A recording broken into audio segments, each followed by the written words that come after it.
बस बस दोस्तों हाँ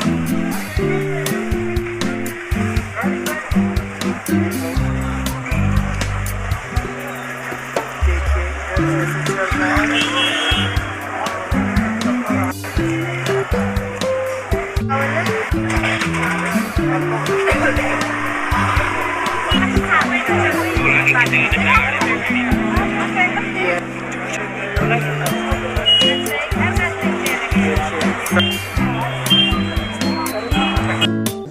पर मुलाकात होगी अब तो यहीं है जी रियल में और उसमें लेकिन बहुत अंतर दिखते हैं सर आप सब लोग वहाँ पे शूटिंग कर रहे थे ना, कोई पहचान नहीं पा रहे थे आपको कि किधर है। मैं भी था वहाँ पे, लेकिन रियल में और बहुत अंतर दिखते हैं।